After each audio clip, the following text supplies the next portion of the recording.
rises up out of the people working on it.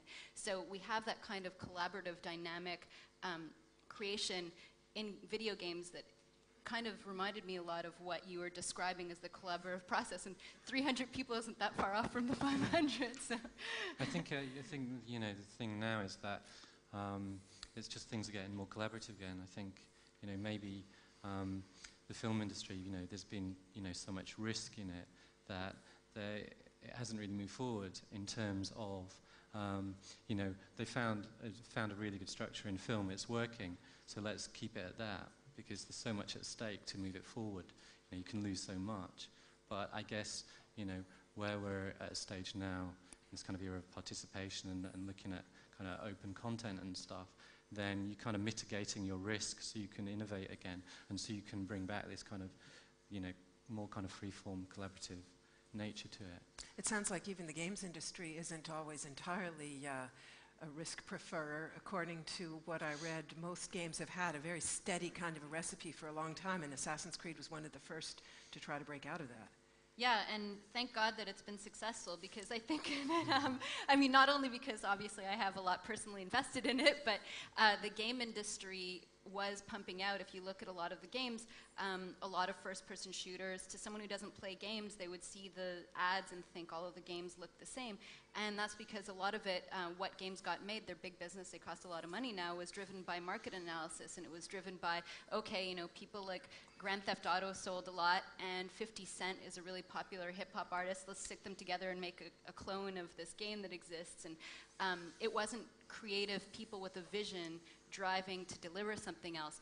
And that's what was really exciting to me about Ubisoft, and the reason I went to join them to work on Assassin's Creed was because they believe in a core team and creative individuals being able to have an idea and not be totally market driven. So I see two questions back here in the last row. Go ahead, you please.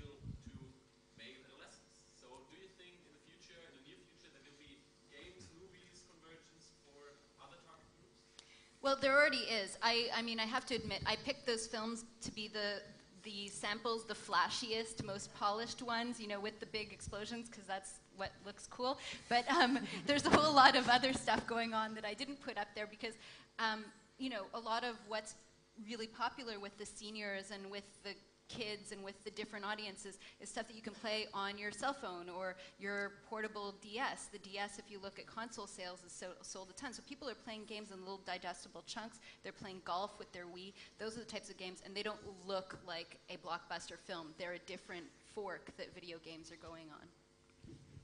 Please.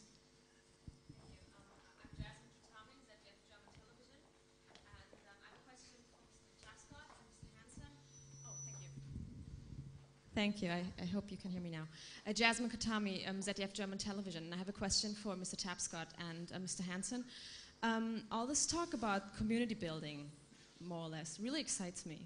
On the other hand, I haven't really understand yet why I should be interested as a traditional author, as a traditional filmmaker, to have 50,000 people, 50,000 cooks, helping me in writing my script.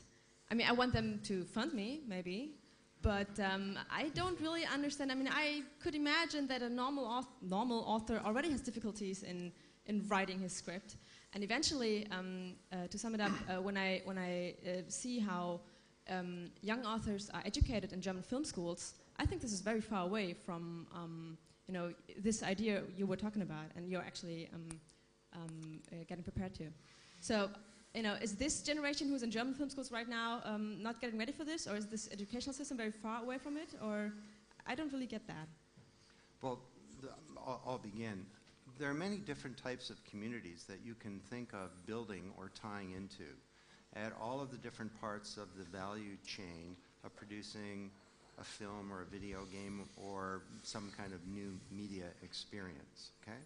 And it starts with just conceiving an idea And again, we can learn from other industries. There's a thing called Cambrian House in the software industry where crowds come up with ideas for new software. And the main areas that they've come up with ideas for happens to be video games. And the crowd actually develops the game as well. In terms of funding, and we've seen some models here today, young entrepreneurs, smaller companies trying to reach out, build relationships and support. You can build a community to help you do that.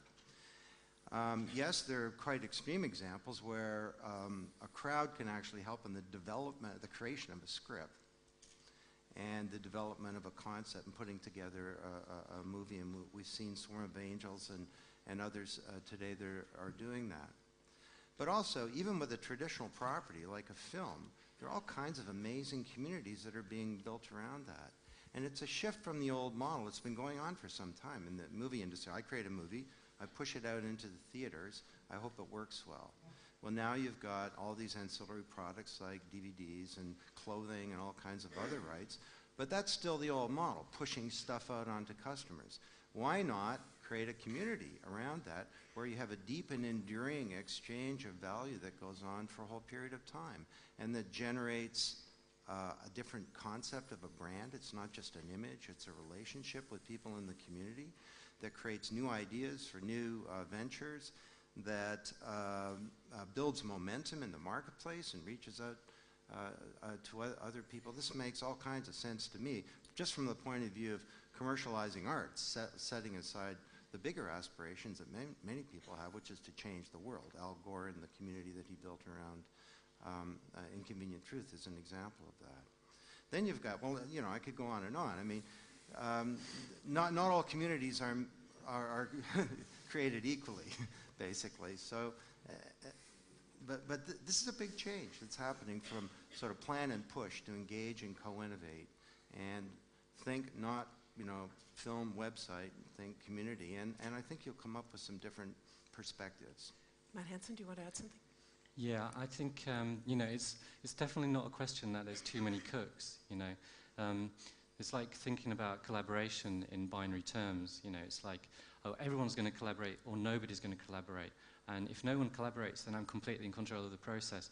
But then if I allow everybody to collaborate, then I'm going to have no control. That's absolutely not the case. In fact, probably in this process, I have more control as a filmmaker. In fact, I had a script writer from Hollywood join the community, and he said to me, I'd much rather be part of the community and just maybe give you an idea and you completely scrap it than actually deliver my draft to a producer, you know, in LA, and everything goes fine, and you know, it gets refreshed and polished, and it's ready for production. But then one of the executives says, "Oh, my child checked it out, you know, at the weekend," and they think, "Yeah, that's fantastic, you know, but can we change that person into like an ice cream man, into, you know, instead of, you know, whatever?" So I think, you know, it's like, where do you want the control to be? And I think, and who are the gatekeepers? Because I think, you know, gatekeepers are the people who are like ponying up, you know, all the finance to it, and who are going to greenlight it for you. I'd much rather have a community helping me greenlight the whole process, you know.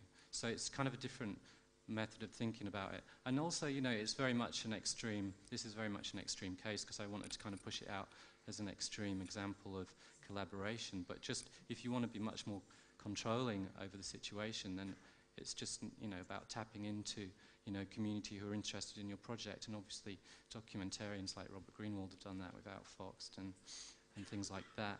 And those people don't get a say in his films at all, but what they do get is a chance to invest in the film, because they support the ideas of it, or the, you know, particular activism or whatever. So if you support a particular type of art house cinema, or you support a particular filmmaker, then you might want to, you know, want to support it in that way. I have a question here. Yeah, Sebastian Wehner with Ted Force in Berlin. I have a question for Jade and Jordan. We learned today about the paradigm shift in film 2.0, so you could say.